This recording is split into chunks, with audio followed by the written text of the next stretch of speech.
Assalamualaikum warahmatullahi wabarakatuh.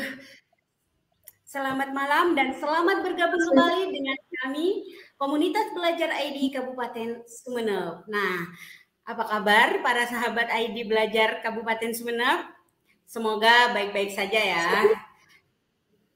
Oke, tak lupa kita panjatkan dulu puji syukur kehadirat Allah Subhanahu wa taala karena berkat rahmat Allah inilah kita dapat secara rutin untuk mengadakan webinar series ini di setiap minggunya. Meskipun ya mungkin agak molor, yang pertama hari Jumat, kemudian ke hari Sabtu, ke hari Minggu. Mungkin ini karena kesibukan kami, tapi kami berkomitmen untuk setiap minggunya akan mengadakan webinar series dengan isu-isu yang menarik tentunya. Dan tentu saja malam ini saya tidak sendiri, saya akan ditemani oleh sahabat saya yang akan memandu acara ini selama 60 menit ke depan. Yaitu silakan rekan saya malam ini adalah halo. Masih mute mungkin? Baiklah. Sekarang saya juga menyempatkan selamat datang kepada rekan-rekan ID sahabat belajar ID Sumeneb yang sudah bergabung. Terima kasih banyak.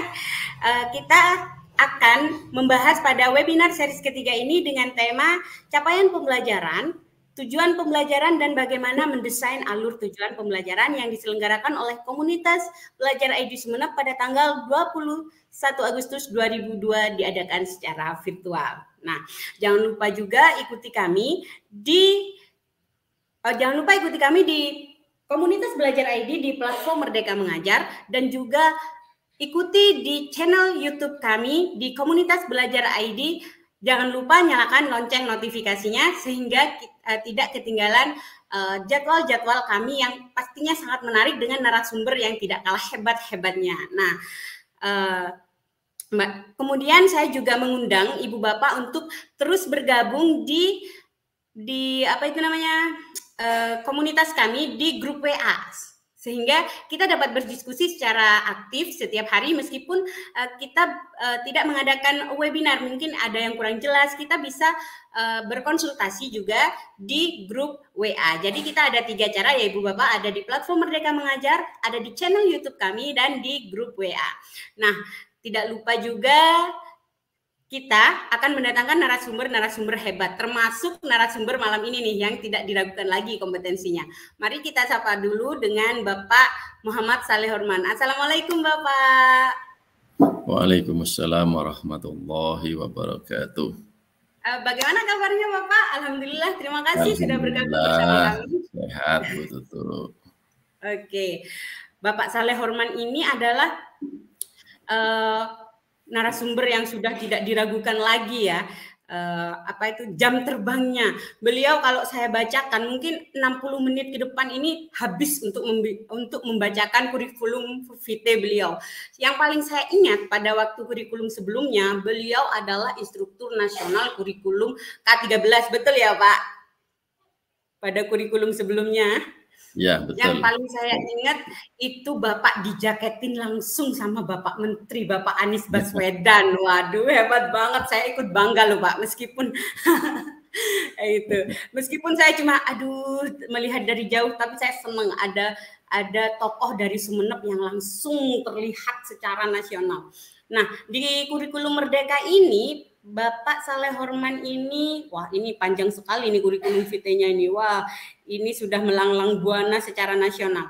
Di kurikulum Merdeka ini saya bacakan yang terakhir aja ya Pak, biar waktunya nggak habis bacain. Bapak ini pengalamannya sudah luar biasa banget nih. Di kurikulum Merdeka ini beliau adalah pernah mengikuti pelatihan advokasi implementasi kurikulum Merdeka yang diadakan oleh Direktorat Pendidikan Sekolah Dasar Kemendikbudristek. Wah, beliau juga adalah fasilitator sekolah penggerak. Betul ya Pak, seperti itu ya? Narasumber. Iya, dan merupakan salah satu narasumber nasional berbagi praktik baik. Untuk fasilitator ya Pak ya. Narasumber untuk fasilitator. Narasumber untuk fasilitator. Aduh sampai keblibet nih kalau membaca. Panjang sekali dari tahun 2000 berapa, ya ampun. Semoga nanti prestasinya bisa menginspirasi kita-kita ini supaya lebih berprestasi lagi ya Pak Saleh Horman ya. Amin. Nah, sekarang kita akan mengulik-ngulik tentang memahami capaian pembelajaran, merumuskan tujuan pembelajaran, dan desain alur tujuan pembelajaran. Nah, baiklah, untuk mengefektifkan waktu dan layar kami persilakan. Silakan Bapak Saleh Horman. Ya, baik. Terima kasih Bu Tutu. Assalamualaikum warahmatullahi wabarakatuh. Waalaikumsalam warahmatullahi wabarakatuh. Yang saya hormati Ketua Komunitas Belajar.id Kabupaten Sumeneb beserta seluruh pengurus di komunitasnya. Kemudian yang saya hormati juga seluruh peserta, Bapak Ibu, guru, baik yang berasal dari Kabupaten Sumeneb ataupun mungkin ada yang berasal dari luar Kabupaten Sumeneb. Puji syukur, alhamdulillah pada malam hari ini kita dapat bertatap muka secara sinkronus, ya. Bapak Ibu dalam rangka belajar bersama. Kita belajar bersama tentang bagaimana memahami capaian pembelajaran, kemudian merumuskan tujuan pembelajaran dan mendesain alur tujuan pembelajaran. Nah, baik, ini nama saya sudah diperkenalkan tadi sama Bu Tutu, saya kira, Bapak Ibu. Lanjut aja, Bu Tutu. Nah, ke capaian pembelajaran. Jadi, Bapak Ibu, sebelum kita merumuskan tujuan pembelajaran, maka yang perlu kita pahami bersama adalah capaian pembelajarannya. Jadi sebelum kita paham tentang capaian pembelajaran ini, maka kita tidak akan mampu merumuskan tujuan pembelajaran. Jadi yang pertama kali harus kita lakukan dalam proses perancangan kegiatan pembelajaran itu adalah memahami capaian pembelajaran. Kemudian setelah memahami capaian pembelajaran tentunya nanti merumuskan tujuan pembelajaran. Setelah merumuskan tujuan pembelajaran baru menyusun alur tujuan pembelajaran yang berasal dari tujuan pembelajaran. Baru kemudian yang terakhir adalah merancang pembelajaran, di mana ini nanti produknya adalah modul ajar. Baik, next Bu Tutu. Nah, untuk capaian pembelajaran sendiri itu Bapak Ibu sebenarnya sudah ada 3 regulasi yang mengatur capaian pembelajaran sejak tahun 2021 sampai tahun 2022 ini. Di tahun 2021 pada saat launching pertama sekolah penggerak itu diatur capaian pembelajaran itu diatur dalam SK Balitbangbuk ya, nomor 008/HKR 2021 ya. Kemudian tahun 2022 itu direvisi capaian pembelajaran yang tahun 2021 dengan SK Badan Standar Kurikulum dan Asesmen Pendidikan nomor 008/H KR 2022, yaitu pada tanggal 15 Februari tahun 2022. Kemudian pada tanggal 7 Juni tahun 2022, CP ini direvisi lagi. Ya, direvisi dengan dikeluarkannya keputusan Kepala Badan Standar Kurikulum dan Asesmen Pendidikan nomor 033/H/KR 2022. Jadi untuk capaian pembelajaran yang terakhir, ya, yang terakhir untuk sementara ini ya, yang terakhir untuk sementara ini yaitu keputusan Kepala Biskap nomor 033 yang kita pakai saat ini. Itu adalah perubahan ya, tentang perubahan atas keputusan Kepala Biskap nomor 008. Baik, silahkan dilanjut. Nah, jika sebentar, kembali lagi Bu Tutu.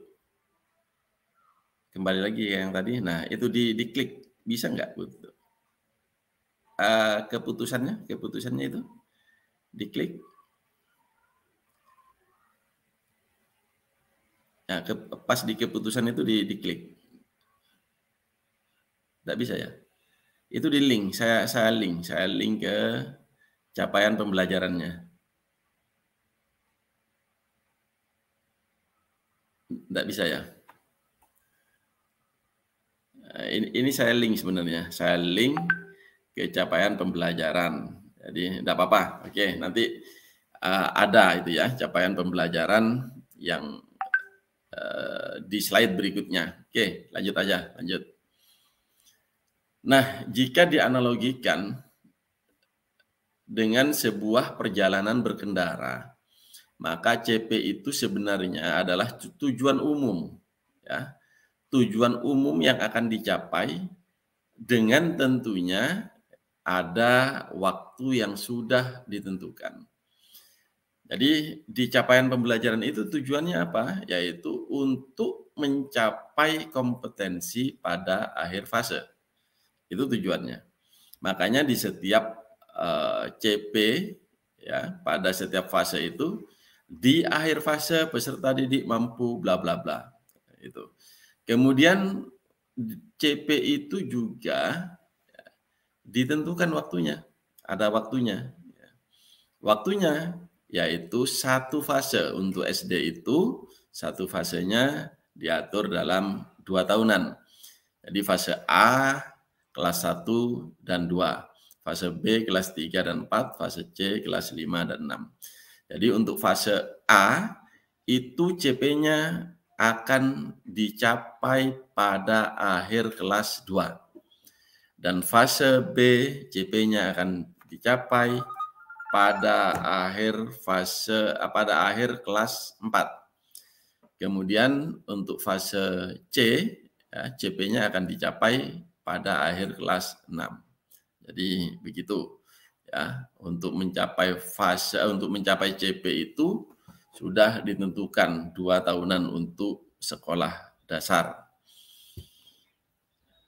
Nah, tentunya untuk mencapai tujuan tersebut, jika kita merujuk pada analogi perjalanan berkendara tadi, ya, maka setiap pengemudi harus memiliki kebebasan untuk memilih jalur.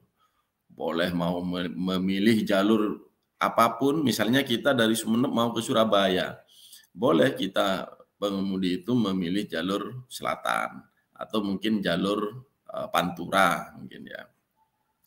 Caranya bagaimana? Ya terserah pengemudi.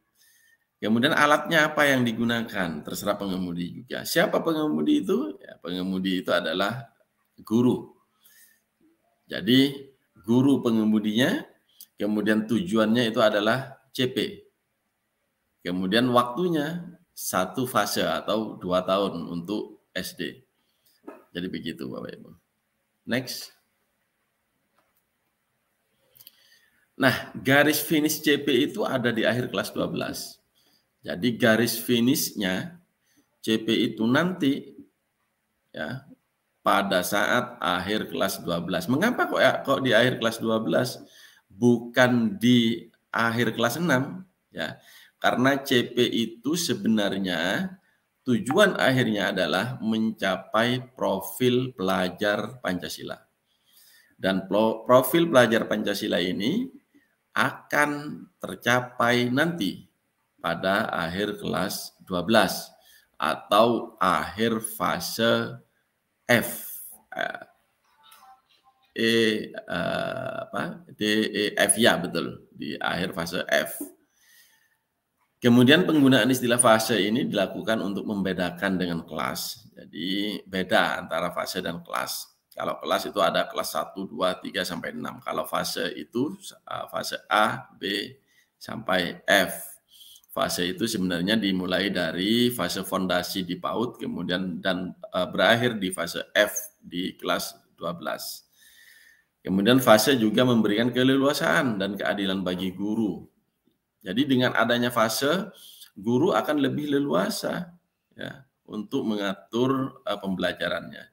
Kemudian juga siswa, ya, bagi siswa juga bisa lebih mendalam dalam melakukan pembelajaran. Ya. Kemudian guru juga bisa menyesuaikan rancangan pembelajaran sesuai dengan tahap perkembangan, kemampuan, minat, konteks, dan kecepatan belajar siswa. Artinya bahwa guru itu harus merancang pembelajaran yang sesuai dengan perkembangan, kemampuan, minat, konteks, dan kecepatan belajar siswa masing-masing. Sehingga semua siswa memperoleh layanan pembelajaran sesuai dengan kemampuan masing-masing. Itu yang dinamakan dengan teaching at the right level. Artinya bahwa siswa A dan B yang memiliki kemampuan berbeda akan mendapat perlakuan yang berbeda juga.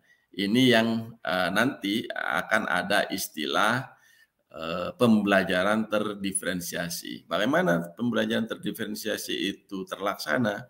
Yaitu melalui assessment diagnostik tentunya. Nah, tetapi untuk kali ini kita tidak akan membahas assessment. Kita cukup dengan pemahaman CP saja. Silahkan next, Bu Tutu. Nah, untuk mencapai tujuan tersebut, pemerintah menetapkan kerangka dasar kurikulum.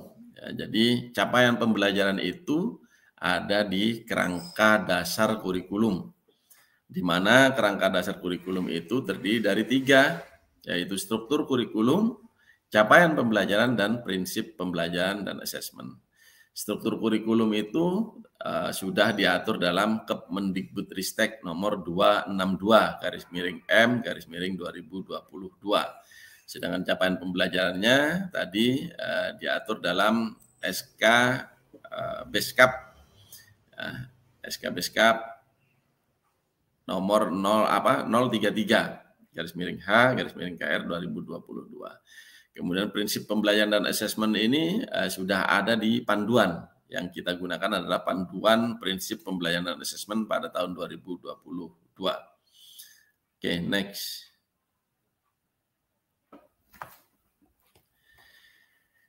Nah, ini adalah pengertian CP, Bapak Ibu.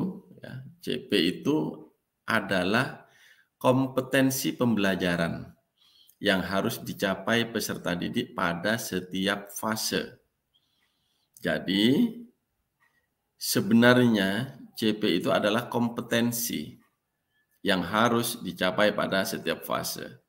Cuma CP ini bentuknya adalah deskripsi dan masih umum serta abstrak, Bapak Ibu. Sehingga untuk mencapai CP itu harus dibuat indikator-indikator. Apa itu indikator? Ya, indikator itu adalah tujuan pembelajaran. Nah, nanti setelah kita paham apa itu CP, baru kita nanti akan belajar bersama tentang tujuan pembelajaran. Silakan next, Bu Tutu. Ya, ini komponen dari capaian pembelajaran. Jadi di capaian pembelajaran itu, Bapak Ibu, ya, ada 5 komponen, yaitu rasional, ya, rasional mata pelajaran, itu alasan mempelajari mapel tersebut apa. Kemudian keterkaitan antar mapel dengan salah satu atau lebih profil pelajar Pancasila. Kita tahu bahwa profil pelajar Pancasila itu ada 6, ya. Kemudian komponen yang kedua yaitu tujuan mata pelajaran, yaitu kemampuan yang perlu dicapai pelajar setelah mempelajari mata pelajaran tersebut. Kemudian yang ketiga adalah karakteristik mata pelajaran, yaitu berisi tentang deskripsi umum serta elemen-elemen atau strengths atau domain mata pelajaran serta deskripsinya. Jadi setiap mapel itu memiliki elemen-elemen, Bapak Ibu. Seperti misalnya di pendidikan Pancasila ada 4 elemen atau strengths atau domain, yaitu Pancasila, UUD 45, Bhinneka Tunggal Ika, dan NKRI. Dari kelas 1 sampai akhir kelas 12, dari fase A sampai fase F, elemen-elemen itu tetap, ya, elemen-elemen itu sama, kecuali untuk mapel-mapel yang memang karakteristiknya berbeda. Ya. Untuk Pancasila misalnya, pendidikan Pancasila dari fase A sampai pada fase F, elemen-elemen Bhinneka Pancasila, UUD 45, Bhinneka Tunggal Ika, dan NKRI itu tetap.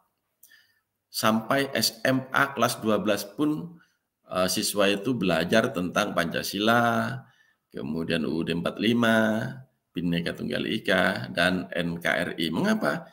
Kok elemen-elemen itu dibuat tetap dari SD sampai SMA supaya ini terjadi kesinambungan. Ya, jadi pembelajaran itu kontinu.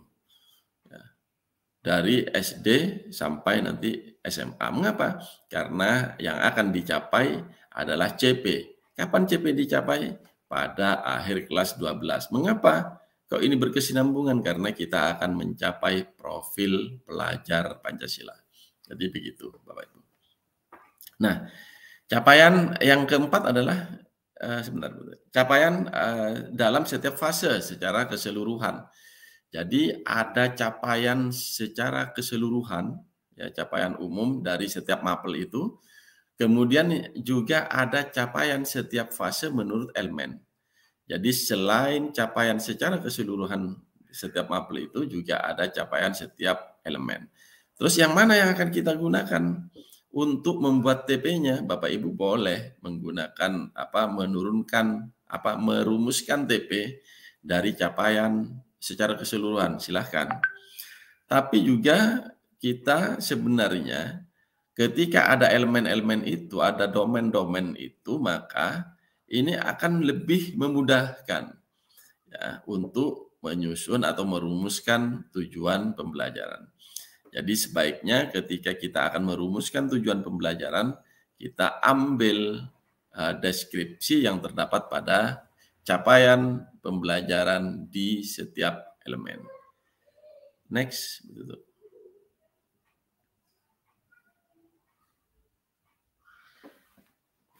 Nah, untuk capaian pembelajaran itu, taksonomi Bloom masih dianjurkan, Bapak Ibu, untuk digunakan ketika guru merancang pembelajaran harian dan asesmen kelas sesuai dengan tujuan pengembangan taksonomi.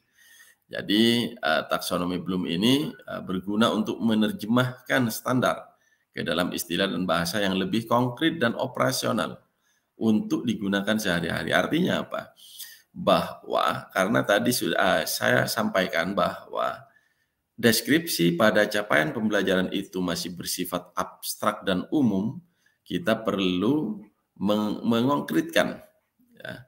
Kita perlu buat indikator-indikator yang itu sudah bersifat khusus serta konkret, yang mana nanti digunakan taksonomi Bloom. Ya.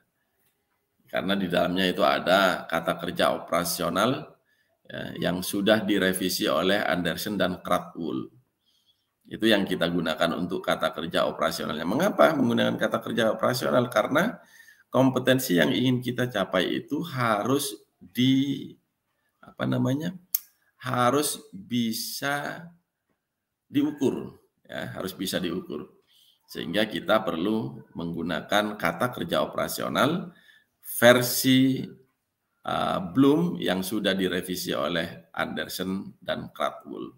Oke, next. Nah, ini bentuk pemahaman CP, ya, prinsip penyusunan CP menggunakan pendekatan konstruktivisme yang membangun pengetahuan dan berdasarkan pengalaman nyata dan kontekstual. Artinya apa? Bahwa menurut teori belajar konstruktivisme, pengetahuan itu bukanlah kumpulan atau seperangkat fakta-fakta, konsep atau kaidah untuk diingat.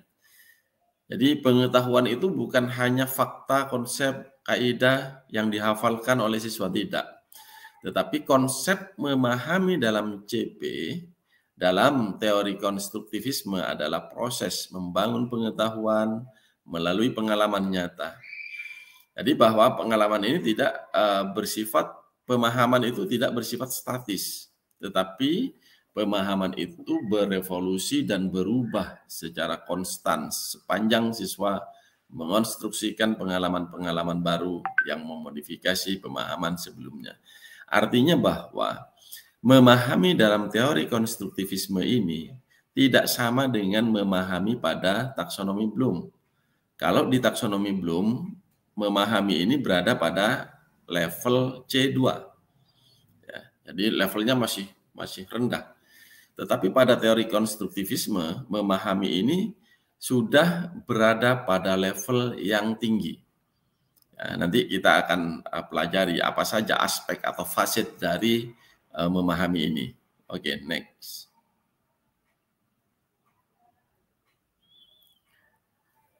Nah, ini ya yang tadi saya sampaikan bahwa elemen setiap CP itu memiliki elemen atau strengths atau domain.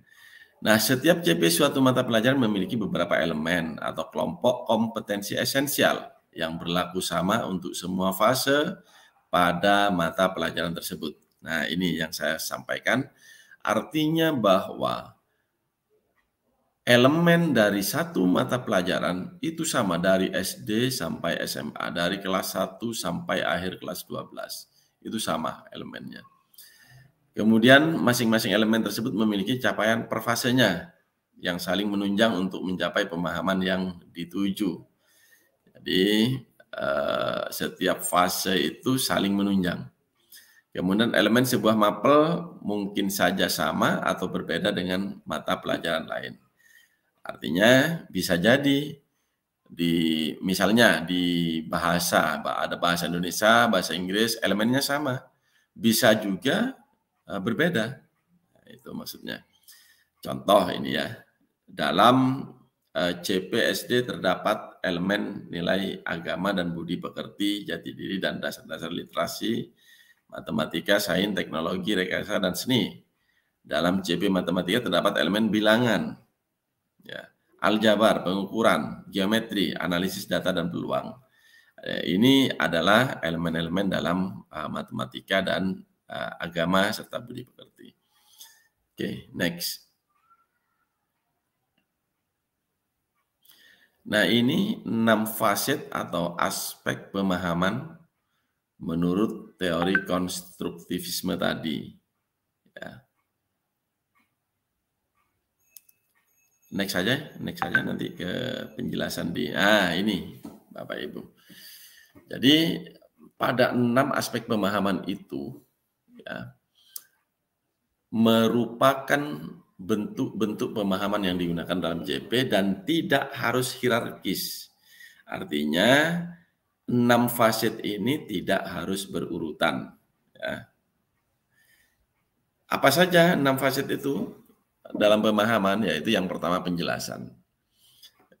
Nanti untuk pengertiannya dari setiap aspek itu bisa Bapak Ibu pelajari sendiri.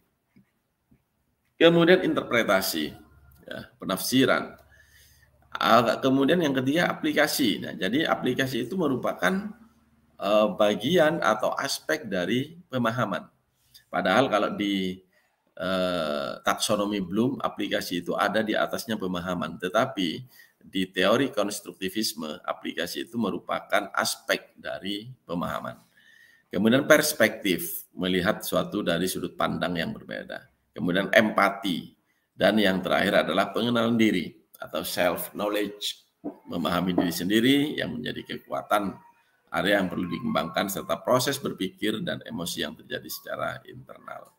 Oke, nanti Bapak Ibu bisa pelajari sendiri pengertian-pengertian dari 6 faset itu. Artinya bahwa pemahaman itu memiliki 6 aspek yang sudah tadi saya sebutkan itu. Isi materi. Di next, silakan. Nah, ini contoh bentuk pemahaman dalam CP, ya, seperti penjelasan tadi ya. Penjelasan mendeskripsikan makna dari bilangan 1000 dengan kata-kata sendiri. Itu. Kemudian diinterpretasinya bagaimana? Menerjemahkan makna 1000 menggunakan gambar. Itu interpretasinya. Kemudian aplikasinya bagaimana? Menggunakan pemahaman 1000 untuk memecahkan masalah dalam dunia nyata. Kemudian perspektifnya menemukan berbagai cara berbeda untuk mendapatkan nilai 1000. Jadi dari satu materi saja itu, Bapak Ibu, ya bisa diurai menjadi beberapa aspek dari pemahaman. Oke, next. Nah, ini contoh dalam fase A pada mapel bahasa Indonesia, elemen menyimak, di elemen menyimak. Interpretasinya bagaimana? Yaitu memahami, menyampaikan pesan. Memahami, menyampaikan pesan. Kemudian aplikasinya bagaimana? Membacakan atau mendeklamasikan atau berpartisipasi dalam percakapan dan diskusi secara santun. Kemudian perspektifnya melakukan bedah puisi melalui diskusi dari sudut pandang yang berbeda. Jadi artinya setiap CP itu tidak harus ke 6 aspek pemahaman itu ada. Bisa jadi hanya ada 4 aspek seperti ini, bisa jadi hanya 3, ataupun mungkin hanya 2 aspek pemahaman yang ada pada CP tersebut. Itu bisa jadi ke 6-6-nya ada, bisa jadi seperti itu. Ya. Jadi tidak harus ke 6-6-nya itu ada. Itu Bapak Ibu. Silakan next. Kriteria tujuan pembelajaran. Nah ini ya. Jadi untuk ini sudah ke tujuan pembelajaran ini saya kira. Jadi intinya gini, mungkin saya perlu kuatkan lagi tentang pemahaman CP. Di CP itu, memahami CP itu, Bapak Ibu, kita harus paham dulu apa yang ada di deskripsi CP itu. Nah, di deskripsi CP itu, Bapak Ibu, tentunya ada kompetensi, kemudian ada konten, kemudian ada juga variasi. Nah, kompetensi itu adalah kemampuan. Nah, ini ya, kriteria tujuan pembelajaran. Artinya setelah paham tentang CP, kita akan merumuskan tujuan pembelajaran. Tentunya untuk merumuskan tujuan pembelajaran, kita harus mengidentifikasi kompetensi dan konten. Paling tidak itu, ada 2 yang harus kita identifikasi. Kompetensi itu apa? Yaitu kemampuan mencakup sikap, pengetahuan, dan atau keterampilan. Artinya dan atau di sini, bahwa bisa kompetensi itu hanya mencakup sikap, atau mencakup pengetahuan, atau mencakup keterampilan saja, atau bahkan bisa ketiga-tiganya ada dalam kompetensi itu. Kemudian konten itu ilmu pengetahuan inti atau konsep utama yang perlu dipahami di akhir 1 unit pelajaran. Di konten itu kalau kita mengistilahkan itu adalah materi, gitu ya. Jadi materi. Kemudian untuk alur tujuan pembelajarannya ini, ya kriterianya itu menggambarkan urutan pengembangan kompetensi yang harus dikuasai peserta didik. Jadi sebenarnya alur tujuan pembelajaran ini adalah rangkaian atau urutan dari tujuan-tujuan pembelajaran yang dibuat oleh guru. Kemudian alur tujuan pembelajaran dalam satu fase menggambarkan cakupan atau tahapan pembelajaran yang linear dari awal hingga akhir fase. Kemudian alur tujuan pembelajaran pada keseluruhan fase menggambarkan cakupan dan tahapan pembelajaran yang menggambarkan tahapan perkembangan kompetensi antar fase dan jenjang. Nanti kita akan bahas lebih rinci lagi di materi kriteria ATP maupun kriteria TP. Next. Saya kira ini adalah nomor-nomor halaman yang saya buat untuk memudahkan saja Bapak Ibu ketika mencari CP pada pendidikan Pancasila, CP Bahasa Indonesia. Karena apa? CP berdasarkan keputusan Kepala Beskap 033 ini jumlahnya Bapak Ibu 1822 halaman. Karena itu terdiri dari CP pada PAUD sampai SMA, SMK. Lengkap, ada CP pendidikan khusus juga di sana. Ya, jadi semua ada, ngumpul jadi satu. Sehingga saya buatkan nomor-nomor halaman ya, untuk memudahkan. Ini khusus untuk sekolah dasar. Oke, next. Nah, ini CP dari setiap fase, dari setiap elemen. Ya, Bapak Ibu. Ini contohnya adalah mapel pendidikan agama Islam. Itu ada elemen Al-Quran dan hadis yang CP-nya pendidikan agama Islam dan budi pekerti menekankan kemampuan mengenal huruf hijaiyah dan harokatnya, huruf hijaiyah bersambung, dan kemampuan membaca surat-surat pendek Al-Quran dengan baik. Nah, dari capaian pembelajaran ini kemudian kita rumuskan tujuan pembelajaran. Untuk merumuskan tujuan pembelajaran tentu kita harus mengidentifikasi kompetensi dan konten. Paling tidak TP itu atau tujuan pembelajaran itu ya memiliki dua komponen itu, yaitu kompetensi dan konten. Kemudian akidah, peserta didik mengenal rukun iman kepada Allah melalui nama-namanya yang agung dan mengenal para malaikat dan tugas yang diembannya. Artinya apa? Bahwa capaian pembelajaran ini kemudian dibuatkan atau dirumuskan tujuan pembelajarannya. Akhlak juga dirumuskan tujuan pembelajarannya. Sehingga masing-masing elemen itu memiliki tujuan pembelajaran masing-masing. Karena masing-masing elemen itu memiliki capaian pembelajaran masing-masing. Jadi tujuan pembelajaran itu disusun masing-masing elemen. Itu Bapak Ibu. Lanjut. Nah, ini kelanjutannya yang tadi ya. Untuk elemen agama ada fikih juga, ada sejarah peradaban Islam. Jadi ini penampakan dari capaian pembelajaran tadi, Bapak Ibu. Ya, jadi bagaimana, seperti apa sih capaian pembelajaran ini? Ya, yang sedang tayang ini adalah capaian pembelajaran dan ini adalah capaian pembelajaran dari setiap elemen. Jadi ini dari setiap elemen. Oke, next. Betul.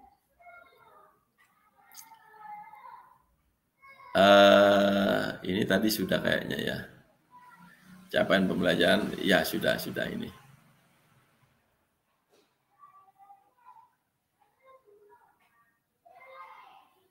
Next aja. Next. Oke, ini sudah tadi ya, sudah juga fase A, kelas 1, 2, dan seterusnya. Nah, sekarang kita ke tujuan pembelajaran dan alur tujuan pembelajaran. Kalau tadi kita sudah memahami CP, kita akan merumuskan tujuan pembelajarannya. Ya. Kalau kita masih belum memahami CP-nya, maka pahami dulu. Oh, CP seperti ini, berbentuk deskripsi. CP itu terdiri setiap mapel itu memiliki elemen, masing-masing elemen ada CP-nya. Nah, maka CP itu karena masih bersifat umum perlu dibuatkan indikator. Indikatornya apa? Yaitu tujuan pembelajaran. Nah, kita ke tujuan pembelajaran sekarang.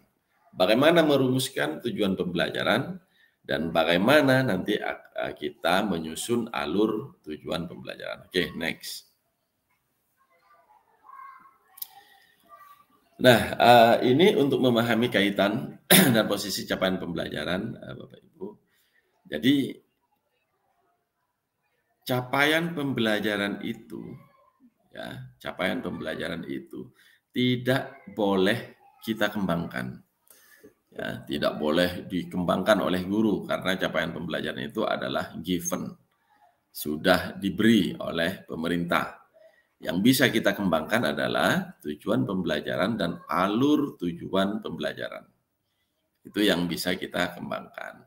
Dan tujuan pembelajaran serta alur tujuan pembelajaran itu nanti akan terdapat pada kurikulum operasional satuan pendidikan.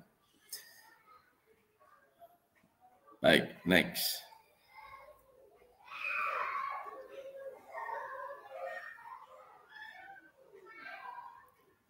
Nah, Bapak Ibu, ini adalah desain dari capaian pembelajaran. Jadi capaian pembelajaran itu ya didesain menggunakan backward design, bukan forward design.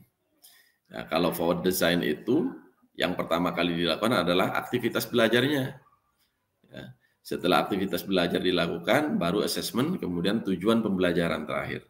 Sedangkan pada desain atau backward design, itu tujuan pembelajaran dulu ditentukan. Setelah tujuan pembelajaran ditentukan, baru kemudian kita menyusun assessment-nya. Ya, assessment untuk mengukur tujuan pembelajaran. Baru setelah itu, kita laksanakan aktivitas belajar. Apa itu bentuknya? Yaitu kita buatkan modul ajarnya, kemudian setelah itu melaksanakan kegiatan pembelajaran. Jadi itu untuk backward design. Jadi pendekatan yang digunakan adalah backward design. Oke, next.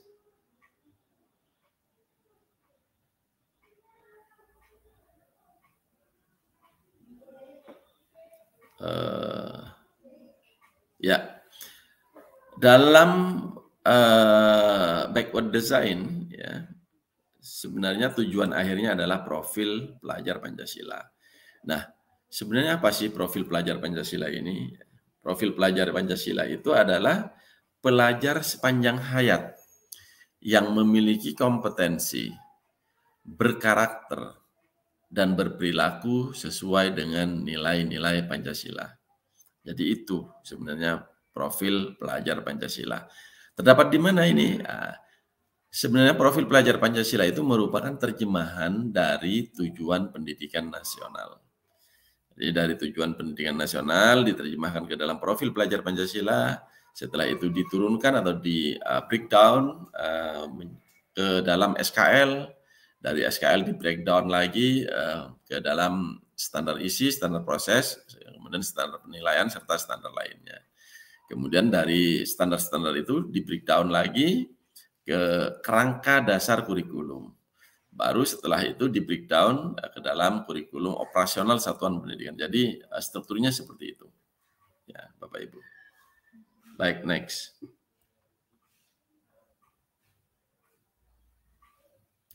Nah, ini dimensi dari profil pelajar Pancasila, di mana profil pelajar Pancasila itu memiliki 6 dimensi, yaitu beriman, bertakwa kepada Tuhan Yang Maha Esa dan berakhlak mulia, berkebinekaan global, bergotong royong, kreatif, bernalar kritis, dan mandiri. Kemudian masing-masing dimensi ini memiliki elemen. Jadi yang kotak-kotak itu elemen dari 6 dimensi profil pelajar Pancasila. Di mana ini terdapat? Yaitu terdapat pada keputusan Kepala Badan Standar Kurikulum dan Asesmen Pendidikan nomor 009/H/KR/2022. Jadi Bapak Ibu bisa melihat secara lengkap dimensi, elemen, dan sub-elemen dari profil pelajar Pancasila ini pada SK Beskap nomor 009. Oke, next.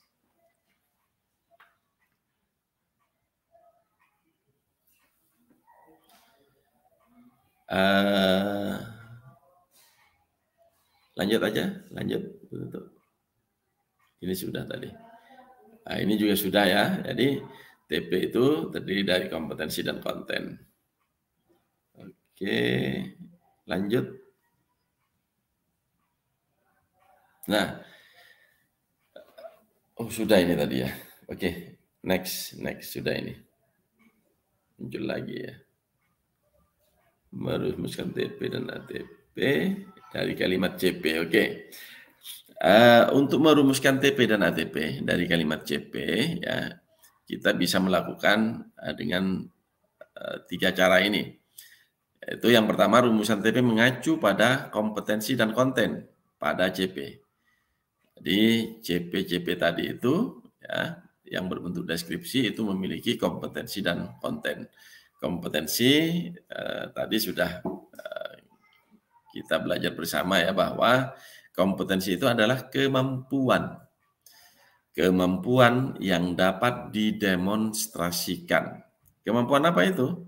Ya, kemampuan itu bisa kemampuan sikap, pengetahuan, dan atau keterampilan ya, yang dapat didemonstrasikan. Konten itu materi atau pengetahuan inti, ya, konsep utama. Kemudian rumusan kalimat TP dapat mengambil referensi dari berbagai sumber. Ya, jadi silakan, merdeka kok ya. Tidak harus rumusan kalimat TP itu ya, kemudian dari satu sumber, tidak. Jadi boleh berada dari berbagai sumber. Kemudian identifikasi dimensi profil pelajar Pancasila yang dapat terkait dengan kompetensi yang ingin dicapai. Jadi setiap kompetensi itu akan terkait enggak dengan profil pelajar Pancasila. Kemudian terkait dengan dimensi yang mana. Ya, jadi bisa dikaitkan dengan salah satu dari 6 dimensi yang ada. Oke, next.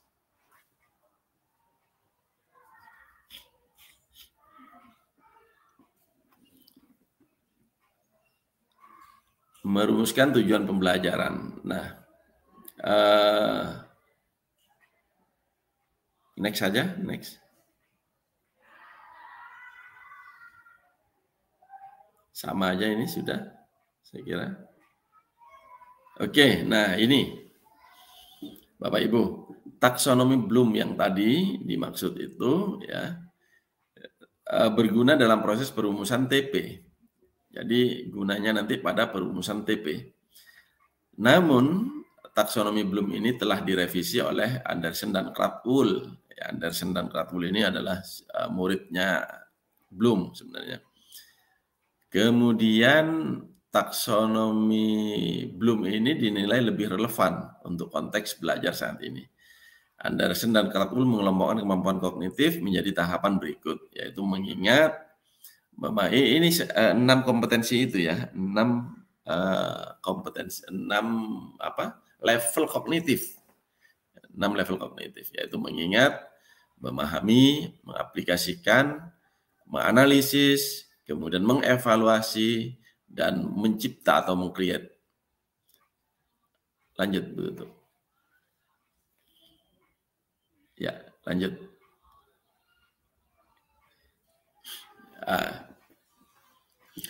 Jadi selain taksonomi Bloom, ya, seperti yang sudah saya jelaskan sebelumnya, untuk merumuskan TP, pendidik juga dapat merujuk pada teori lain. Misalnya teori yang dikembangkan oleh Tige dan Wikin tentang 6 bentuk pemahaman yang tadi sudah saya jelaskan, 6 aspek pemahaman tadi.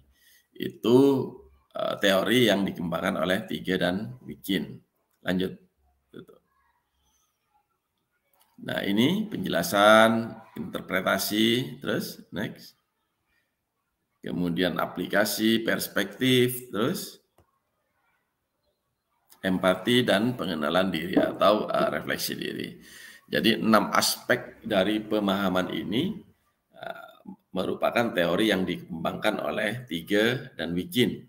Jadi kita tidak harus hanya Bloom saja, tidak. Kita bisa juga menggunakan teorinya Tige dan Wikin.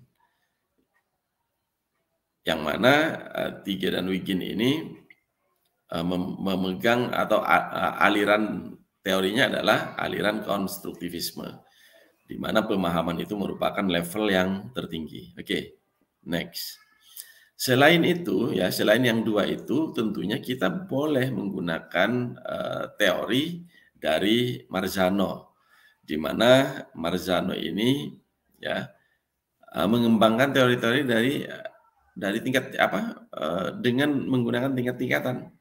Tingkat 1 seperti ini, mengenali dan mengingat kembali. Kemudian tingkat 2, pemahaman. Terus, next.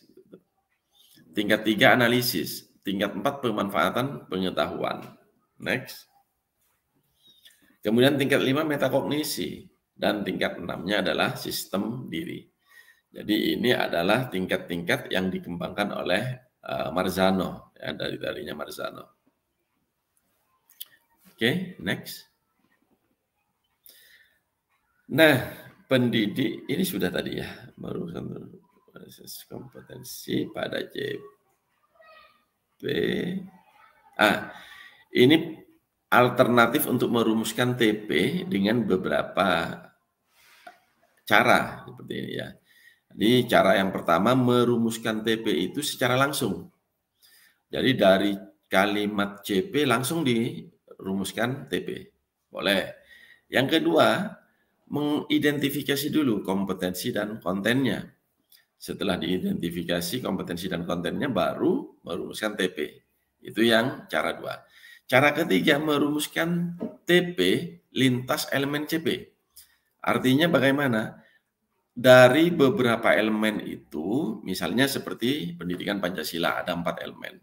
Dari 4 elemen itu, kita akan membuatkan satu TP, atau satu TP itu terdiri dari 2 elemen, satu TP terdiri dari 3 elemen, satu TP terdiri dari 4 elemen, boleh. Ya, itu untuk alternatif yang ketiga, seperti itu. Oke, next.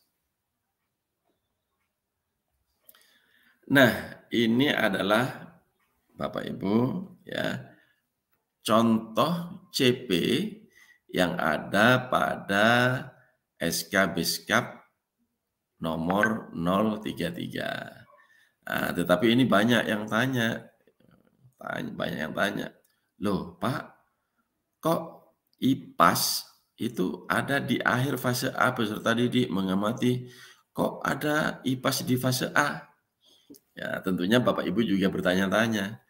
Padahal IPAS itu menurut struktur kurikulum yang terdapat pada Kemendikbudristek nomor 262/M/2022 itu dimulai dari kelas 3.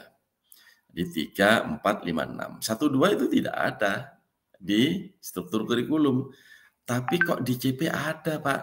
Nah, ini perlu Bapak Ibu pahami bahwa CP-nya ada. Ya.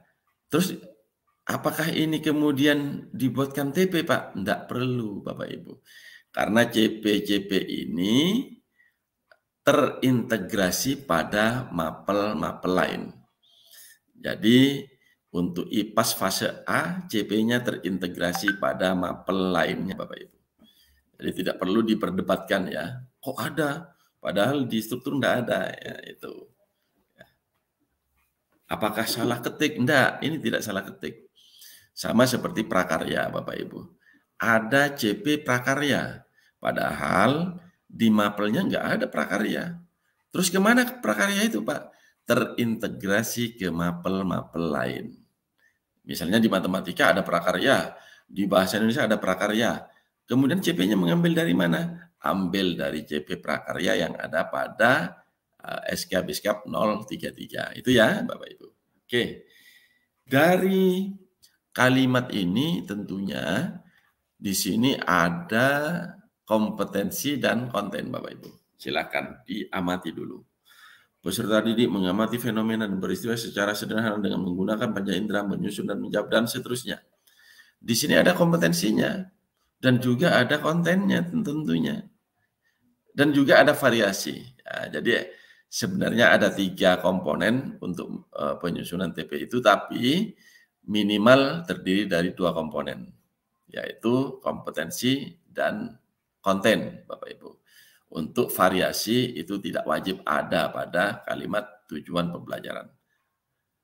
Oke, ini ya kalimatnya. Silakan Bapak Ibu, yang mana sih kompetensinya atau yang mana kontennya? Baik, kalau sudah, Bapak Ibu, kalau sudah Bapak Ibu tuliskan, silakan tuliskan dulu mana yang termasuk kompetensi dan mana yang termasuk konten. Kemudian nanti kita konfirmasi. Ya, silakan Ibu Bapak menuliskan mana yang termasuk konten, mana yang termasuk kompetensi di live chat gitu. Silakan. Kalau Bapak Ibu sudah paham tentang CP itu, ya, Bapak Ibu bisa menambahkan variasinya. Di mana kalimat yang merupakan variasi, silakan boleh ditambahkan itu. Tapi paling tidak Bapak Ibu sudah paham tentang kompetensi dan kontennya. Oke. Baik. Waktunya mungkin 1 menit ya, betul. Iya, ini karena kurang 3 menit lagi nih Pak dari waktu yang dijadwalkan. Oke. Kalau begitu sambil ini ya, sambil mereka itu mencari, Bapak Ibu sambil mencari di mana kompetensi dan kontennya, kita next saja, betul. Oke.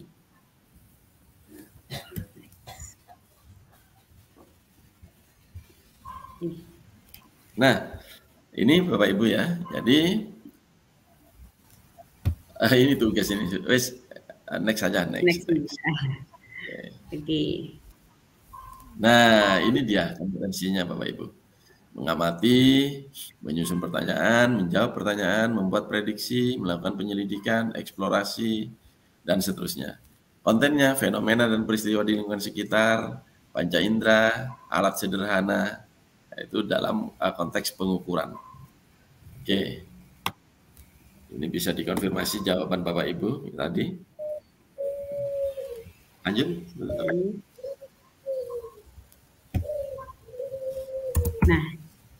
Nah, ini dia. Untuk yang kuning itu adalah kompetensinya. Sedangkan yang hijau itu adalah kontennya. Sedangkan yang biru itu adalah variasinya. Jadi siapa tahu tadi Bapak Ibu lengkap ada yang menuliskan kalimat variasinya seperti apa ya ini, ya yang warna-warna biru ini.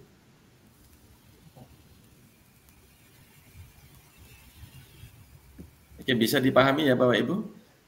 Kompetensi itu adalah tadi kemampuan yang dapat didemonstrasikan.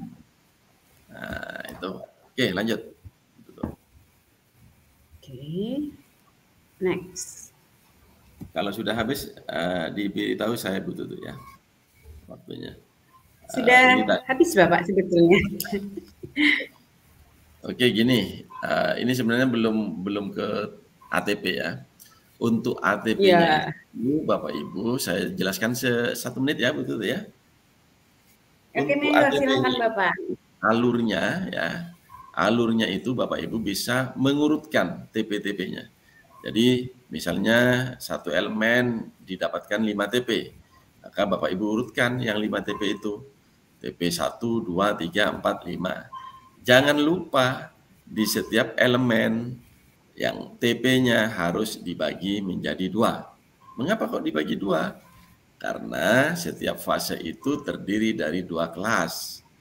Fase A misalnya dibagi 2, TP-nya kelas 1, TP-nya kelas 2. Elemen berikutnya juga begitu, dibagi untuk TP kelas 1 dan TP kelas 2. Itu untuk fase B 3 dan 4, makanya guru kelas 1, 2, 3, 4, 5, 6 itu harus berkolaborasi. Disusun itu TP-TP-nya Bapak Ibu sehingga membentuk sebuah alur alur itu ya rangkaian ya yang berurutan. Itu. Saya kira itu Bu Tutu. Terima kasih. Mungkin setelah ini diskusi ya Bu Tutu. Tanya jawab. Oke, setelah ini tanya jawab Bapak. Semoga Bapak tidak berkeberatan ya kalau waktunya molor-molor dikit karena ada beberapa pertanyaan yang menarik nih dari peserta kita. Oke, nggak apa-apa, silakan. Oke, terima kasih Bapak Salehorman atas materinya yang luar biasa, jelas dan cukup gamblang meskipun kita mesti dibatasi oleh waktu. Materinya yang luar biasa, jelas dan cukup gamblang. Oke, ada yang piring ya Ibu Bapak. Kemudian mungkin dari Ibu Vivin atau Pak Musfi, halo, mungkin ada menemukan pertanyaan, silakan disampaikan. Mungkin dari Bu Vivin dulu ya, Bu Vivin, mungkin ada pertanyaan dari peserta yang monggo Ibu Vivin, silakan. Terima kasih Bu Tutu. Suara saya terdengar ya? Alhamdulillah, jelas Ibu. Oh, terima kasih. Ini ada pertanyaan Bu Tutu dari Pak Agus Faruk. Beliau bertanya, apa ada contoh perumusan tujuan pelajaran dari alur tujuan pembelajaran yang sudah disediakan oleh pemerintah agar mempermudah guru untuk dijadikan referensi katanya. Gimana nih Pak Saleh? Mungkin ada nih dari Pak Saleh. Baik, terima kasih. Apakah ada contoh? Jangan khawatir Bapak Ibu. Jangankan tujuan pembelajaran dan alur tujuan pembelajaran, semua perangkat ajar itu sudah ada contohnya semua. Di mana contohnya itu terdapat? Di platform Merdeka Mengajar. Oleh karena itu, Bapak Ibu harus mengaktifkan akun pembelajarannya untuk bisa login ke platform Merdeka Mengajar. Pak, saya enggak tahu cara mengaktifkan akun pembelajaran itu. Tanya ke ini komunitas belajar.id ini. Ini pakar-pakarnya. Ini. Ada Bapak Ibu ya, di platform Merdeka Mengajar semua contohnya ada. Dan kita di tahun pertama Bapak Ibu misalnya sekolah Bapak Ibu itu adalah pelaksana implementasi kurikulum Merdeka. Pada tahun pertama tidak diwajibkan mengembangkan perangkat ajarnya, tetapi diharapkan untuk menggunakan contoh yang sudah disiapkan oleh pemerintah yang terdapat pada platform Merdeka Mengajar. Demikian. Oke, ada lagi Bu Tutu. Salehorman, silakan Bu Vivin. Ini menarik sekali nih. Dari tadi saya lihat nggak ada pertanyaan ya. Bagus banget nih berarti materi. Ternyata semakin di belakang banyak nih. Enggak, silakan Bu Vivin. Begitu antusiasnya teman-teman ya. Iya benar Pak Musfi. Ini pertanyaan dari Harsani Gorib. Ini Bapak apa Ibu? Saya kurang jelas ya. Kira-kira Bapak Ibu ini Bu Tutu. Ya, beliau menanyakan Ibu aja. Baik, pertanyaan yang diajukan itu menanyakan tentang apa yang membedakan antara capaian pembelajaran, tujuan pembelajaran, dan alur tujuan pembelajaran pada mata pelajaran dan proyek P5.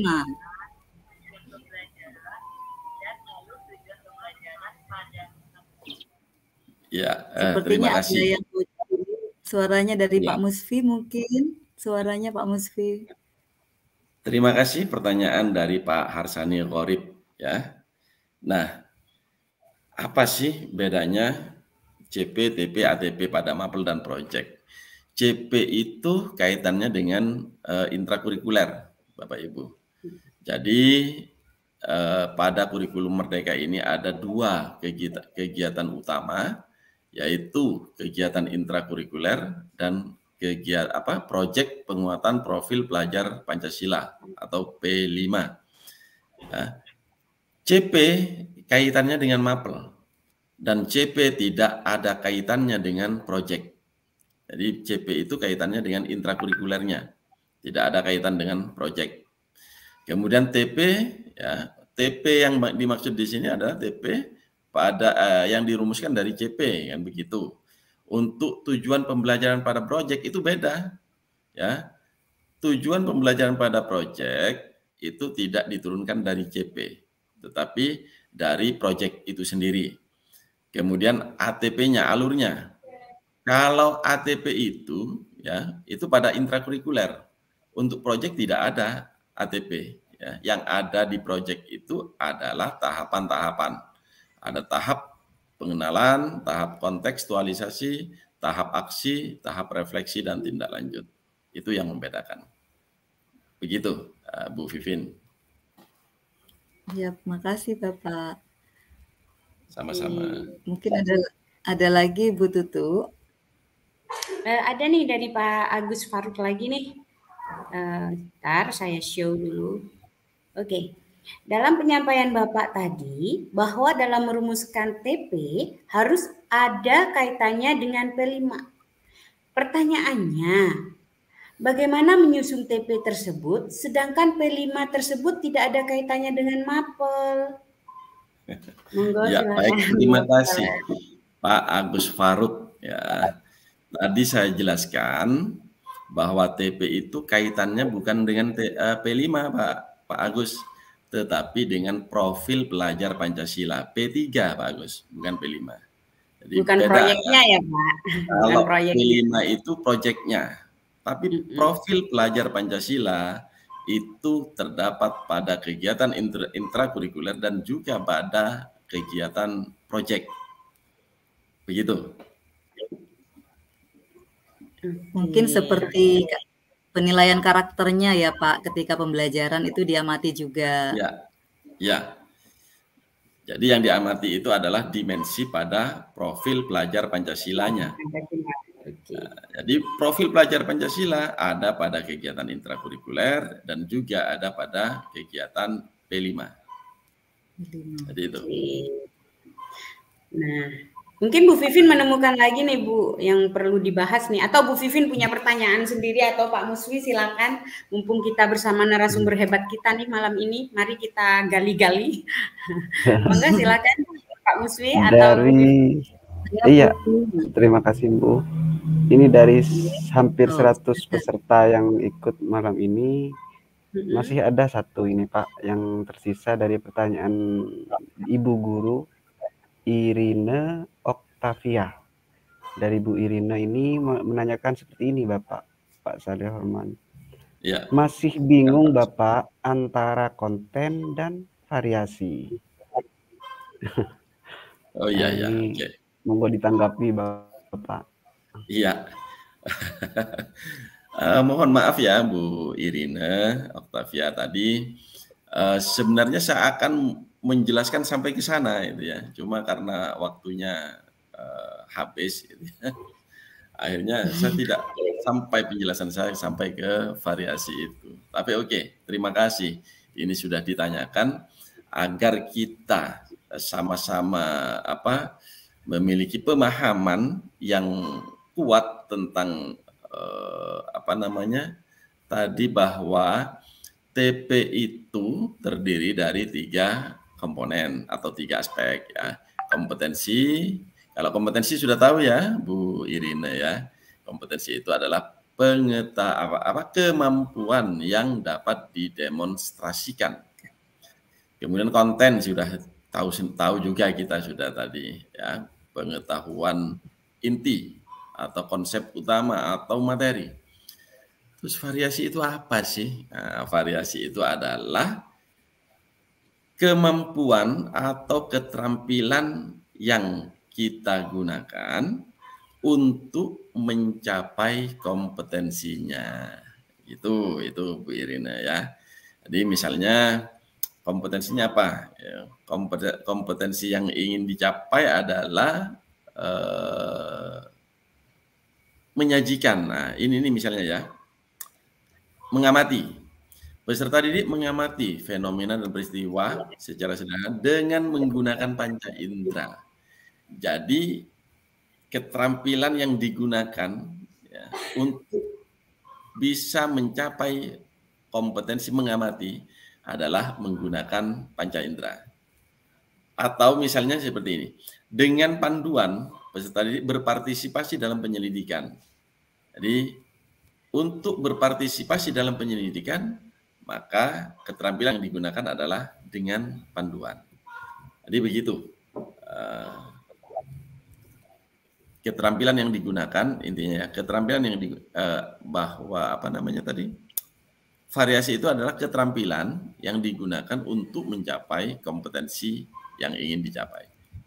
Demikian Bu Vivin, Pak Musfi tadi ya.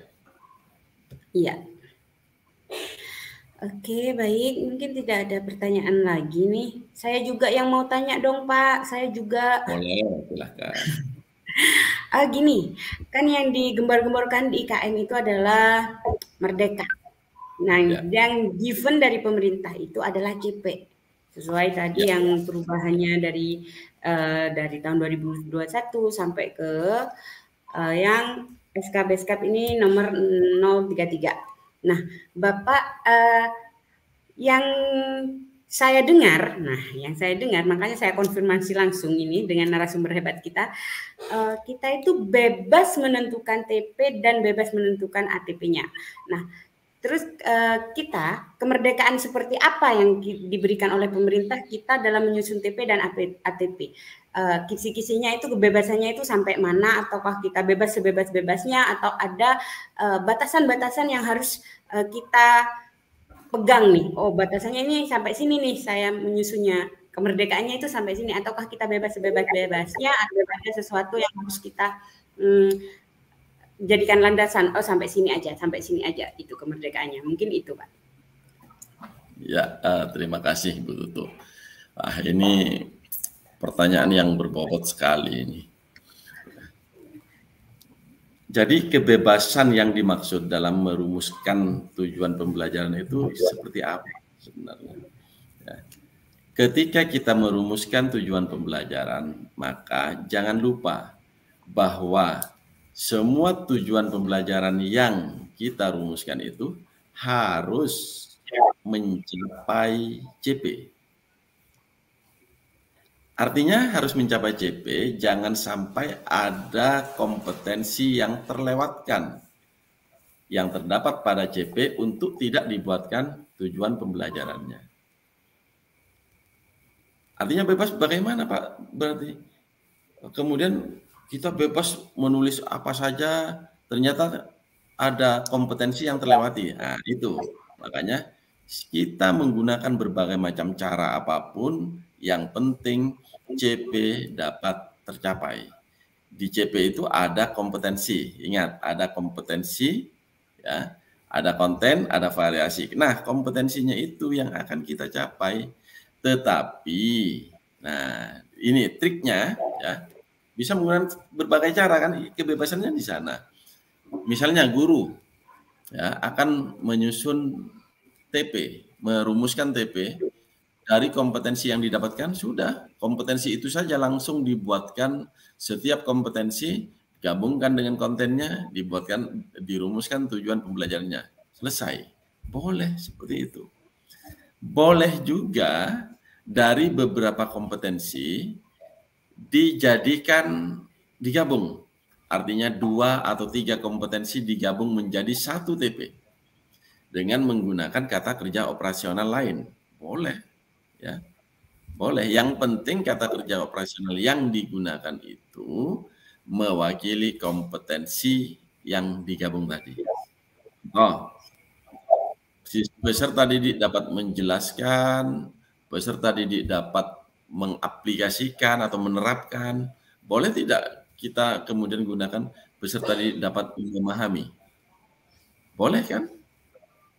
Karena memahami itu tadi menurut versinya 3 dan Wikin itu terdiri dari 6 faset, yaitu menjelaskan, menerapkan, empati, ya, dan lain-lain, ada 6 tadi. Itu boleh. Silakan, di sini letak kebebasan guru. Ya, letak kebebasan guru dalam merumuskan tujuan pembelajaran. Selain yang sudah saya jelaskan tadi, tujuan pembelajaran bisa dibuatkan langsung dari deskripsi umum. bisa dibuatkan dari elemen-elemen, bisa dibuatkan dengan mengidentifikasi kompetensi dan konten dulu. Boleh seperti itu. Nggak mau, Pak, ribut amat, Pak. Masih mengidentifikasi kompetensi dan konten. Nggak usah, Pak. Langsung aja. Dari CP yang ada, buat TP. Boleh. Tidak harus mengidentifikasi dulu. Ya. Jadi begitu letak kebebasan. Oke, baik. Terima kasih atas penjelasannya, Pak. Mungkin Pak Musfi atau Bu Vivin menemukan lagi nih. Saya ingin tanya. Sudah tampil ini pertanyaan. Oke. Sudah tampil di layar. Kayaknya masih belum puas nih Pak malam ini. Antara elemen dengan konten. Antara elemen dengan konten. Nah, dari Bapak elemen Rahman. Itu, ya elemen gini. Masing-masing mapel memiliki CP. Gitu kan ya? Iya. Kemudian betul. CP di mapel itu juga terdapat pada elemen-elemen dari masing-masing mapel. Contoh ini. Pendidikan Pancasila itu memiliki 4 elemen. Elemen itu kan tadi strengths ya, atau apa tadi, domain ya, domain. Jadi pendidikan Pancasila itu elemennya adalah Pancasila, UUD 45, Bhinneka Tunggal Ika, NKRI. Jadi memiliki 4 elemen itu. Kemudian apakah mapel yang lain punya elemen juga, Pak? Punya. Matematika misalnya. Matematika memiliki 5 elemen, yaitu bilangan, kemudian aljabar, kemudian geometri, pengukuran, peluang, dan data. Nah, itu. Bahasa Indonesia memiliki elemen juga. Ada menyimak, membaca dan memirsa, berbicara dan mempresentasikan, kemudian menulis. Jadi masing-masing mapel itu memiliki elemen. Terus kontennya, di masing-masing elemen itu kan ada CP-nya. Di CP-CP dari setiap elemen itu memiliki konten, salah satunya. Itu ada konten, ada kompetensi, ada variasi. CP pada setiap elemen. Jadi begitu. Tadi, siapa tadi Pak Musfi itu yang nanya Pak Musfi? Pak Rahman. Dari Bapak Rahman. Jadi begitu Pak Rahman. Rahman. Ada lagi itu? Ya, ini sudah ya, ini sudah. Kemudian berikutnya ada lagi itu. Ini ada lagi Pak. Dari Pak Redi Widianto. Dengan adanya P5 berarti tidak ada lagi yang namanya mata pelajaran SBDP, Pak. Oke. Nah, ini begini. Mungkin perlu saya jelaskan dari awal ya, bahwa kegiatan utama pada kurikulum Merdeka itu ada 2. Nah, saya pelan-pelan aja, ada 2. Yang pertama, kegiatan intrakurikuler. Yang mana itu intrakurikuler?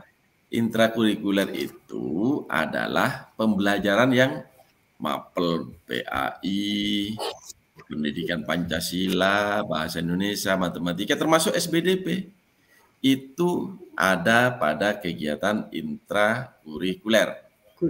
Nah, yang kedua, itu adalah kegiatan proyek penguatan profil pelajar Pancasila atau P5. P5 itu merupakan kegiatan co-kurikuler. Berarti di kegiatan utama kurikulum Merdeka itu ada intrakurikuler dan co-kurikuler. Co-kurikulernya yaitu P5. Ekskulnya Pak, gimana ekstranya? Ekstranya itu tidak termasuk pada kegiatan utama.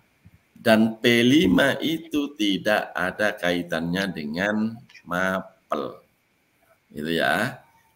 Oh Pak, tidak ada namanya SBDP. Iya, yang ada sekarang itu bukan SBDP Pak Redi, tetapi seni dan budaya. Prakaryanya terintegrasi ke mapel lainnya untuk prakaryanya. Makanya ada CP-CP-nya itu prakarya. Seni dan budaya itu ada 4, ada seni rupa, seni musik, seni tari, seni teater. Bapak Ibu boleh memilih salah 1, salah 2, salah 3, tapi jangan sampai salah 4. Kalau salah 4 kan berarti tidak memilih. Gitu ya. Jadi seni itu minimal 1 jenis seni yang dipilih oleh sekolah. Demikian. Siap. Oke, terima kasih penjelasannya Bapak Saleh Horman. Kelihatannya ini sudah tidak ada pertanyaan lagi ya?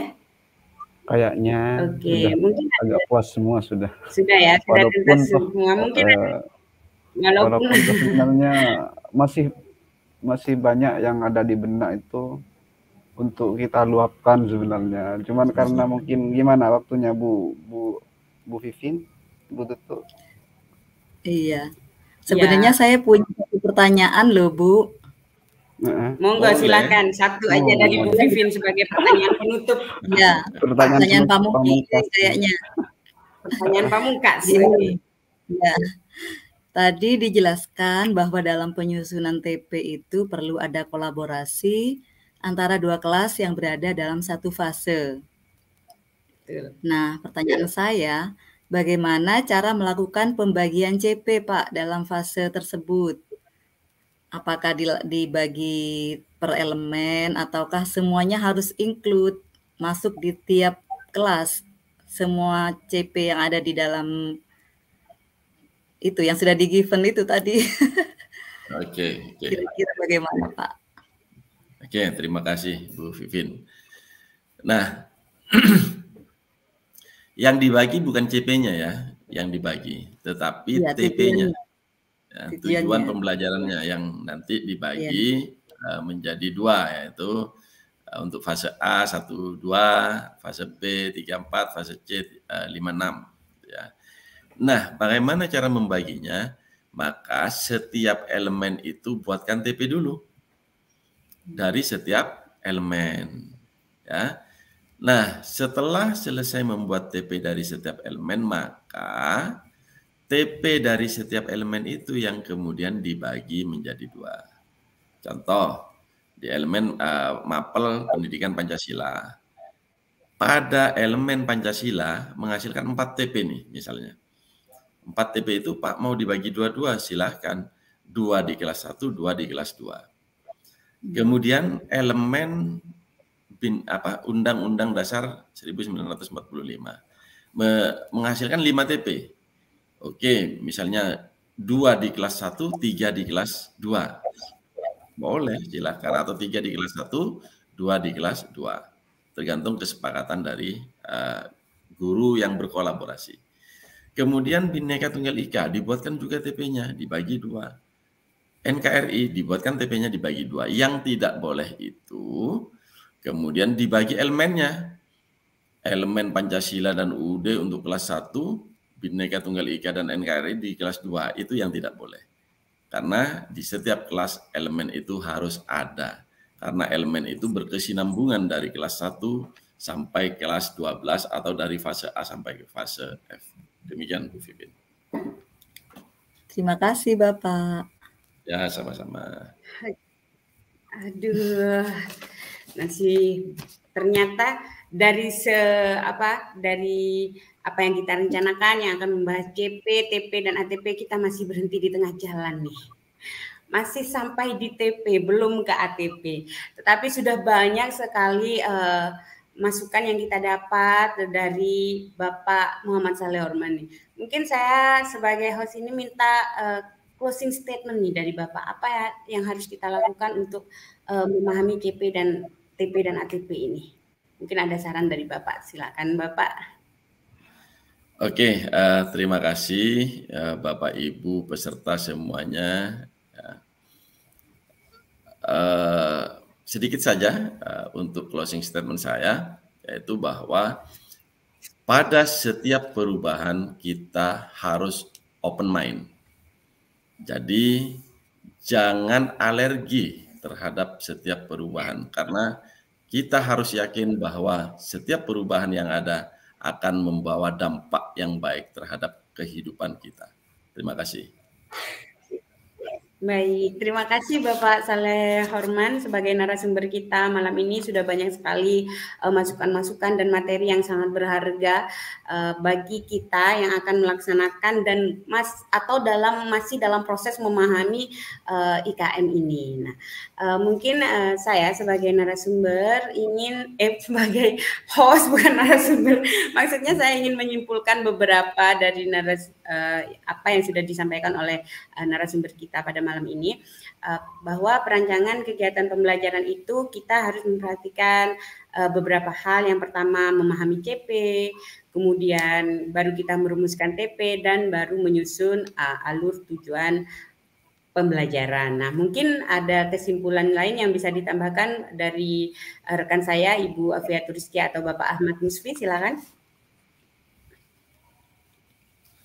Cukup sepertinya, Bu. Sepertinya sudah amat gamblang dari bahasa Pak Muhammad Saleh. Oke, baik. Terima kasih. Baiklah, saya ucapkan sekali lagi saya ucapkan terima kasih kepada Bapak Saleh Horman yang telah meluangkan waktunya. Sebentar sebelum ditutup Bu Tutu ya. Ya. Karena tadi saya belum menutup materinya. Baik Bapak Ibu. Silakan. Terima kasih atas perhatiannya, semoga bermanfaat. Untuk sharing-sharing, Bapak Ibu silahkan minta biodata saya ke Bu Tutu itu. Ya, jadi mungkin ada yang perlu kita komunikasikan, diskusikan di luar webinar pada malam hari ini. Silahkan Bapak Ibu. Sekian dari saya akhiri. Wassalamualaikum warahmatullahi wabarakatuh. Waalaikumsalam warahmatullahi wabarakatuh. Baik, terima kasih Baik, terima kasih Bapak Saleh Horman atas materinya yang sangat luar biasa pada malam hari ini.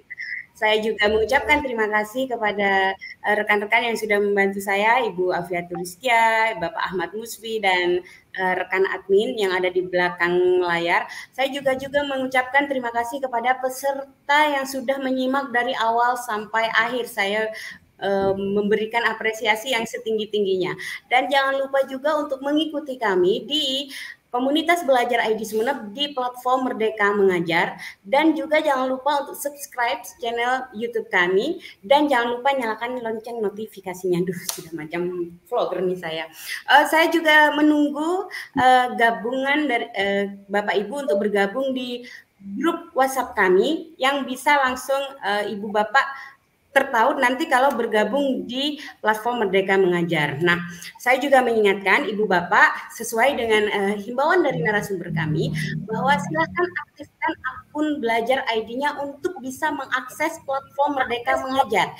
Nah, di situ Ibu Bapak bisa mengakses apapun tentang kurikulum Merdeka, baik perangkat ajar atau tentang kurikulum Merdeka, bahkan TP-ATP yang sekarang dibahas oleh Bapak narasumber kita itu ada di sana.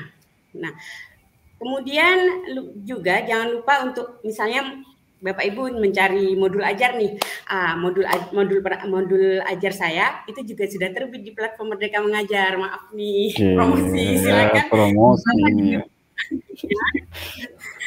Di platform Merdeka Mengajar, cari saja nama saya. Di situ ada satu modul masih yang sudah terbit. Kalau Ibu Bapak mau mantap mengulik-ulik saja, mau melihat gitu, yang nanti bisa dikembangkan sendiri tentunya. Oke, baik. Oke, mungkin itu saja dari saya sebagai host dan rekan co-host. Kami tunggu partisipasinya Ibu Bapak semuanya. Saya juga memohon maaf jika ada kata-kata yang kurang berkenan di Bapak Ibu semuanya. Kami, Komunitas Belajar ID Sumeneb, juga mengucapkan Dirgahayu Republik Indonesia yang ke-77, bangkit lebih cepat, bangkit lebih kuat. Bangkit lebih kuat. Oke, pulih lebih cepat, bangkit lebih kuat. Wabillahi taufiq wal hidayah, saya tutup webinar kita malam ini. Wassalamualaikum warahmatullahi wabarakatuh. Waalaikumsalam.